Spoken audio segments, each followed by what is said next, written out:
Hello दोस्तों, आपका स्वागत है स्कॉलर एलाइट में। आज हम स्कॉलर एलाइट में के इस वीडियो में बात करेंगे भारत की मिट्टी के बारे में। तो जो लोग ये पहली बार वीडियो देख रहे हैं तो सबसे पहले तो आप चैनल को सब्सक्राइब कर लें, फिर वीडियोस को पूरा देखें, उसके बाद लाइक करें वीडियो को और कमेंट करें और ज़्यादा से ज़्यादा अपने दोस्तों तक शेयर करें। वीडियोस को आप लोग लाइक ज़रूर कीजिए ज़्यादा से ज़्यादा, ताकि स्कॉलर एलाइट को उससे फ़ायदा हो सके। ठीक है, तो चलिए आज का जो टॉपिक है वो है भारत की मिट्टी, उसके बारे में हम आज बात करेंगे। तो सबसे पहले देखते हैं मिट्टियाँ भारत में। तो भारत के अंतर्गत आठ प्रकार की जो है मिट्टियाँ पाई जाती हैं, जैसे कि जलोढ़ मिट्टी, काली मिट्टी, लाल मिट्टी। इस टाइप की जो मिट्टी होती है, बहुत ही ईजी टॉपिक है, एक ही दो क्वेश्चन पूछे जाते हैं, फिर भी टॉपिक को तो कवर करना पड़ेगा, है ना। तो मुख्यतः कितने प्रकार की मिट्टी होती है? 8 प्रकार की मिट्टियाँ पाई जाती हैं। कौन कौन सी, उनको आगे हम डिटेल में देखेंगे। पहली मिट्टी देखते हैं जलोढ़ मिट्टी। ठीक है, जलोढ़ मिट्टी की बात करें तो उत्तर भारत, ठीक है, नॉर्थ इंडिया जो है हमारा, तो उत्तर भारत के विशाल मैदानों, जहाँ पे गंगा के मैदान वगैरह हैं, तो उत्तर भारत के विशाल मैदानों में यह मिट्टी नदियों द्वारा लाकर जमा की गई है, जैसे कि गंगा यमुना के जो मैदान है वहाँ द्वारा लाकर जमा की गई है, तथा समुद्री तटों पर समुद्री लहरों द्वारा यह मिट्टी 2 उपवर्गों में बटी हुई है। एक नई मिट्टी जिसे हम खादर मिट्टी बोलते हैं, तथा पुरानी जलोढ़ मिट्टी जिसे हम बांगड़ बोलते हैं। तो क्या बोलते हैं? इसके 2 टाइप हो गए। क्वेश्चन ये पूछ लेगा कि भाई जलोढ़ मिट्टी के कितने टाइप है, तो 2 टाइप। पहला हो गया खादर और दूसरा क्या हो गया? बांगड़। खादर और बांगड़ धान, गेहूं, दलहन, तिलहन, गन्ना एवं जूट की खेती के लिए यह मिट्टी बहुत उपयुक्त होती है। यह 46.2% क्षेत्र में है अगर इंडिया की बात की जाए। देखिए, जैसे जूट, बांग्लादेश में जूट की खेती सबसे ज़्यादा होती है। वहाँ पे क्या है, हमारे गंगा और ब्रह्मपुत्र का डेल्टा बनाया जाता है ना, डेल्टा बनता है वहाँ पे, और वो मिट्टी सबसे ज़्यादा उपजाऊ होती है। तो इसीलिए यहाँ पे जो है ये आपका, तो उत्तर भारत वगैरह में गन्ना भी बहुत होता है, तो ये मिट्टी बहुत ही उपजाऊ मानी जाती है, खादर और बांगर, जिसके 2 टाइप हैं, जिसको हम बोलते हैं जलोढ़ मिट्टी। बात करते हैं काली मिट्टी की, ब्लैक सॉइल, जो कि एमपी के अंदर पाया जाता है, मालवा के पठार में ज़्यादा पाया जाता है ब्लैक ऑयल, ठीक है, जिसको रेगोर सॉइल भी कहते हैं यार, रेगोर मिट्टी। यही क्वेश्चन बस पूछा जाता है एक, अभी तक मैंने लगभग मिट्टी से सबसे ज़्यादा यही क्वेश्चन पूछा है कि इनमें से रेगोर मिट्टी किसको कहा जाता है, तो काली मिट्टी को रेगोर मिट्टी कहा जाता है। मोस्ट आईएमपी क्वेश्चन है, चाहे वो पीएससी हो, ठीक है, या एसएससी हो, चाहे आरआरबी हो, चाहे कोई भी एग्ज़ाम हो, मिट्टी से यही क्वेश्चन अधिकतर पूछा जाता है। चलिए बात करते हैं काली मिट्टी के बारे में। यह मिट्टी मुख्यतः दक्कन के लावा क्षेत्र में पाई जाती है, यानी कि जो दक्कन का पठार है, महाराष्ट्र एरिया, वहाँ पे लावा क्षेत्र में पाई जाती है। इस मिट्टी का रंग गहरा काला होता है क्योंकि इसमें लोहा, एल्यूमिनियम और मैग्नीशियम होता है, यानी आयरन, एल्यूमिनियम और मैग्नीशियम लवण की मात्रा अधिक होती है।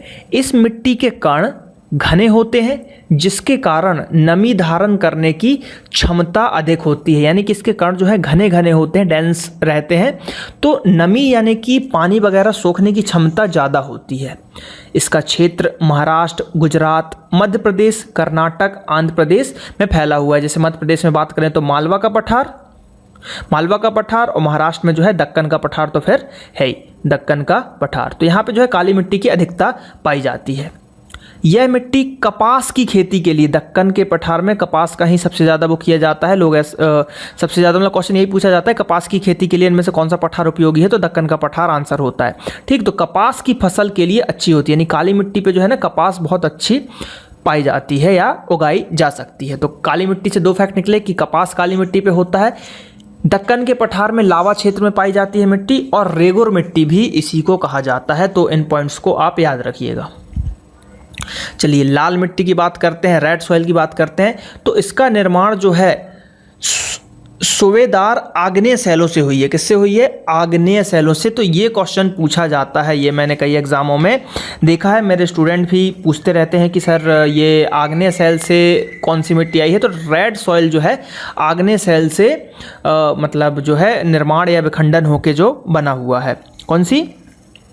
लाल मिट्टी बहुत ही उपयोगी है, इसके मतलब क्वेश्चन बनने की बहुत ज़्यादा संभावनाएं रहती हैं, क्योंकि इसमें जो है कई सारे फैक्ट आपके निकल के आएंगे। तो चलिए इसमें क्या है, आग्नेय शैल जैसे ग्रेनाइट तथा नीस के विखंडन से हुआ है। कहीं कहीं इसका रंग थोड़ा पीला, भूरा, चॉकलेटी और काला भी पाया जाता है। रंग की विभिन्नता का कारण लोहे के अंश की विभिन्नता है, मतलब जितना ज़्यादा लोहा रहेगा उस हिसाब से उसके कलर जो है वेरी करेंगे। मुख्य रूप से यह मिट्टी दक्षिण भारत में मिलती है। इस मिट्टी की प्रधान उपज की बात करें तो ज्वार, बाजरा, दलहन और तंबाकू की खेती के लिए लाल मिट्टी जो है उपयोगी है। कुछ फैक्ट और जो कि यहाँ पे नहीं दिए हुए हैं मैं आपको बता देता हूँ। क्वेश्चन आता है लाल मिट्टी का कलर रेड क्यों होता है, लाल क्यों होता है? तो कलर इसका रेड इसलिए होता है क्योंकि इसमें जो है लौह ऑक्साइड पाए जाते हैं। क्या पाए जाते हैं? आयरन ऑक्साइड पाए जाते हैं। ठीक, आयरन जो है ऑक्साइड पाए जाते हैं, इसको आप हिंदी में लौह ऑक्साइड बोल सकते हो।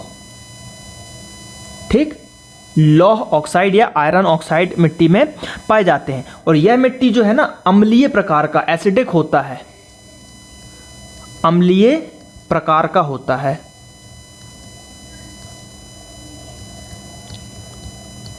ठीक, अम्लीय प्रकार का होता है, एसिडिक होता है, एसिडिक होता है। तो क्वेश्चन ये भी पूछ सकते हैं कि लाल मिट्टी किस टाइप की होती है, तो एसिडिक होती है। ठीक, यह मिट्टी प्रायः उर्वरता विहीन बंजर भूमि के रूप में पाई जाती है, मतलब जहाँ पे ज़्यादा ये सब देखिए, एक तो अम्लीय है, ज़्यादा अम्लीय हो जाती है तो ये जो है अधिकतर बंजरी, मतलब मतलब जिसको बोलते हैं ना बंजर, जहाँ पे हम खेती किसानी नहीं कर पाते, तो जहाँ पे बहुत ही ज़्यादा लाल मिट्टी हो जाएगी तो बंजर क्षेत्र कहलाने लगता है। ठीक है, इसमें दाल वगैरह की खेती ज़्यादा होती है, वो तो मैं आपको बता ही चुका हूँ। और जो बताते हैं एक चीज़, एक पॉइंट और है कि क्वेश्चन आता है कि जो ये लाल मिट्टी है आपकी, इसकी उर्वरक क्षमता कैसे बढ़ा सकते हैं? तो ये मोस्ट आईएमपी, वेरी आईएमपी करके इसको लिखिए कि लाल मिट्टी जो है आपकी, लाल मिट्टी, तो लाल मिट्टी की उर्वरकता, ठीक, जो है इसमें चूना मिला के बढ़ाई जा सकती है। ठीक, चूना मिला के बढ़ाई जा सकती है। तो लाल मिट्टी के ये फैक्ट कुछ जो है क्लियर हो गए। चलिए बात करें अगले मिट्टी की। तो चौथे नंबर का जो है इसमें बोला जा रहा है कि लेटेराइट मिट्टी। लेटेराइट मिट्टी क्या है? तो इसका निर्माण, पहले इसको पढ़ लेते हैं फिर बाकी जो अदर फैक्ट्स है मैं आपको बताऊंगा।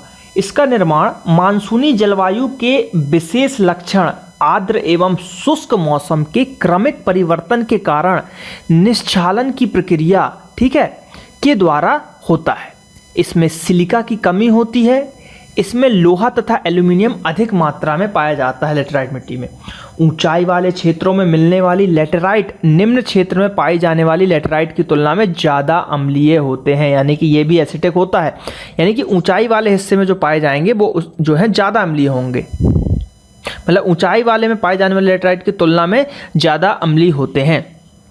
यह मिट्टी झारखंड के राजमहल, पूर्वी और पश्चिमी घाटों के क्षेत्रों एवं मेघालय की पहाड़ी क्षेत्र में पाई जाती हैं। इसमें तथा पश्चिम बंगाल के उत्तरी भाग में यह मिट्टी पाई जाती है। इसकी प्रधान उपज चाय और कॉफ़ी बताई जा रही है। अब कुछ और फैक्ट हम बात कर लेते हैं कि जो लेटेराइट मिट्टी है तो इसमें सबसे ज़्यादा बात की जाए तो वही आयरन और सिलिका, आयरन और सिलिका पाई जाती है। सिलिका कम होती है, आयरन थोड़ी सी ज़्यादा होती है, ठीक, लेकिन सिलिका होती है इसमें। तो आयरन प्लस सिलिका एक पॉइंट हो गया। ठीक, सैलों के टूट फूट से निर्मित होने वाली ये मिट्टी जो है, मतलब जो ये लैचिकिंग जो बोला जा रहा है ना, तो टूट फूट यानी कि घिसते पिटते टूटते पीटते ये मिट्टी बनती है। तो ये भी जो है दो टाइप की हो जाती, 2 या 3 टाइप की हो जाती। जैसे कि इसमें एक लाल मतलब रेड लेटेराइट हो जाता है, रेड लेटेराइट, वाइट लेटेराइट या सफ़ेद लेटेराइट, ठीक, लाल सफ़ेद, ठीक है, इस टाइप की मिट्टियाँ हो जाती हैं। और जो जैसे कि एक पॉइंट आता है कि रेड जो लेटेराइट मिट्टी होता है उसमें क्या रहता है, तो उसमें देखिए रेड यानी आयरन तो रहेगा, ठीक, आयरन का ऑक्साइड पाया जाएगा, ठीक, आयरन का ऑक्साइड पाया जाएगा, प्लस उसमें पोटास भी पाया जाता है। ये एक फैक्ट है इसका कि उसमें पोटास भी पाया जाता है आपका। इसकी भी उर्वरक क्षमता जो है कम होती है, ठीक है। और जो सफ़ेद, एक क्वेश्चन आता है कि जो लिखिए इसको कि सफ़ेद लेटेराइट मिट्टी जो है आपकी, सफ़ेद लेटेराइट मिट्टी, तो उसका कलर सफ़ेद क्यों होता है? जैसे रेड का होता है कि भाई आयरन ऑक्साइड और पोटास पाए जाते हैं, लेकिन सफ़ेद का सफ़ेद क्यों होता है? तो उसमें जो है एक केओलिन पाया जाता है, केओलिन पाया जाता है। याद रखिएगा, ये बहुत ही इंपॉर्टेंट फैक्ट है जो अलग से मैं बता रहा हूँ। केओलिन पाया जाता है जिसके कारण जो है वो ना सफ़ेद हो जाता है। ठीक, तो ये आपको याद रखना है, ये फैक्ट ना बहुत ही इंपॉर्टेंट है। अभी तक क्वेश्चन मतलब पेपरों में नहीं पूछा गया है, लेकिन आजकल जो है पेपर टफ हो रहे हैं, तो ये केमिस्ट्री के अंदर ये क्वेश्चन आपसे पूछा जा सकता है कि सफ़ेद लेटेराइट में केओलिन के कारण मतलब सफ़ेद होता है, तो इसका कुछ भी वो क्वेश्चन आपसे बना के पूछ लेंगे। और ये जो है चाय की खेती करने के लिए बहुत ही इंपॉर्टेंट है, जैसा कि इसमें बताया गया, चाय कॉफ़ी। ठीक है, तो लेटेराइट के फैक्ट्स आई थिंक क्लियर हो गए होंगे आप लोगों को। चलिए पांचवा बात कर लेते हैं, मरुस्थलीय मिट्टी। कौन सी?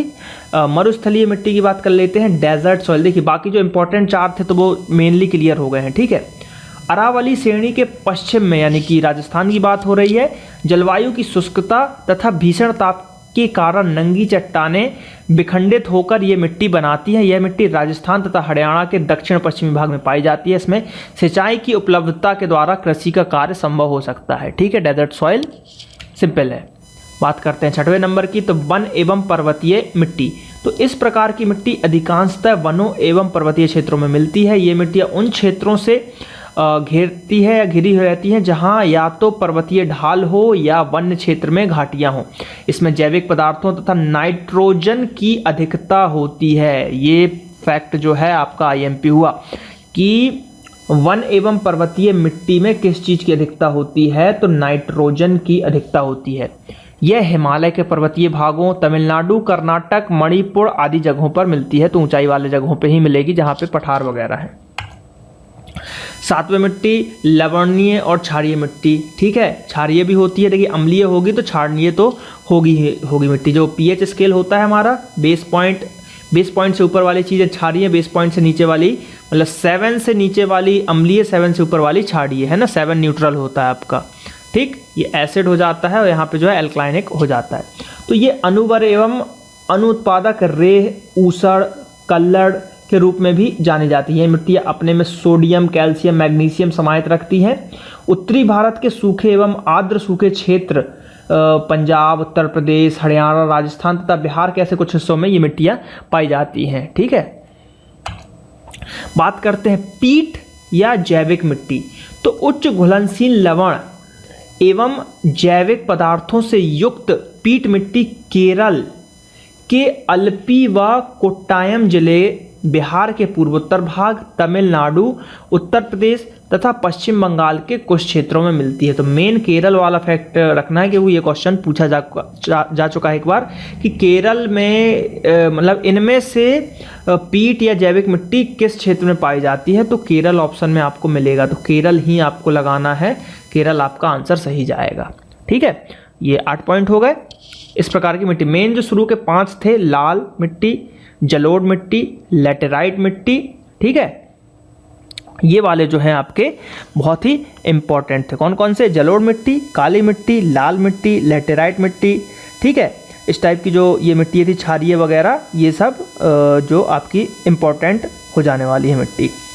ठीक है, चलिए अब अगर हम बात करते हैं आपके पारिस्थितिकी आधार पर मृदा अधोलेखित प्रकार की होती है, मतलब मृदा यानी मिट्टी।